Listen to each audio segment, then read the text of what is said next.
বাংলাদেশের যে রাজধানী ঢাকায় ঐতিহ্যবাহী বুড়িগঙ্গা নদীর তীরে অবস্থিত সদরঘাট লঞ্চ টার্মিনাল, একটি বৃহৎ লঞ্চ টার্মিনাল বাংলাদেশের মধ্যে। এখান থেকে প্রায় 45টি লঞ্চ পথে মানুষ যোগাযোগ করে। বিশেষ করে বাংলাদেশের দক্ষিণাঞ্চলে আপনার যে বরিশাল,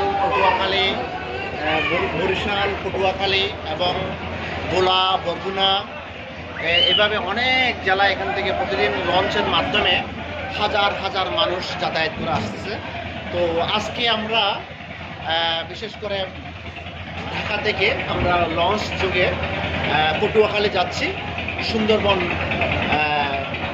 14-এর মাধ্যমে। এটি একটি বৃহৎ লঞ্চ, এখানে সমস্ত সুন্দর ব্যবস্থাপনা রয়েছে।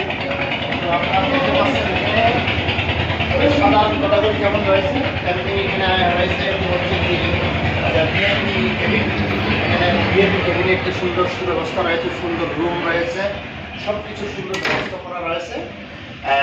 যারা আমি মনে করি যারা পর্যটক, দেশের বিদেশের পর্যটকদের জন্য একটি সুন্দর সুব্যবস্থা রয়েছে এখানে। আপনারা ভ্রমণে আসলে এটি অত্যন্ত আপনারা আনন্দ উপভোগ করবেন। আজকে আমরা যে কেবিনটার মাধ্যমে যাচ্ছি এটাকে আমরা আমাদের সংক্ষিপ্তভাবে আমরা দেখাচ্ছি আপনাদেরকে। এটি হচ্ছে আমাদের কেবিন কক্ষ। এখানে দুই পাশে দুটি সুন্দর ব্যবস্থা রয়েছে থাকার জন্য, এবং বাহিরেও এখানে বাহিরেও দিকে জানালা রয়েছে। আপনার একটি সুন্দর ওয়াশরুমে যাওয়ার ব্যবস্থা রয়েছে। তারপরে দিকে সুন্দর ব্যবস্থা আপনার রয়েছে, ব্যালকনি রয়েছে, বাহির থেকেও সুন্দর দৃশ্যগুলি উপভোগ করা যায়।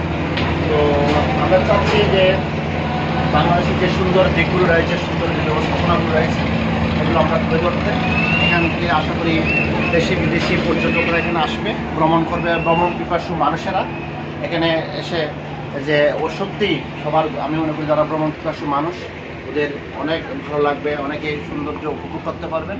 বিশেষ করে ঢাকার থেকে যে দক্ষিণাঞ্চলে যাওয়ার জন্য বরিশালে, পটুয়াখালী, বরগুনা, ভোলা আরও যে জেলাগুলো রয়েছে সেগুলিতে যাওয়ার জন্য এই যোগাযোগ মাধ্যমটা অত্যন্ত একটি সুন্দর, আনন্দদায়ক, ভ্রমণের জন্য অত্যন্ত উপযোগী বলে আমি মনে করি। তাই আবারও সকলকে স্বাগত জানাচ্ছি এই যে সুন্দরবন 14 যে লঞ্চ দিয়ে আমরা আজকে ঢাকা থেকে পটুয়াখালী যাচ্ছি।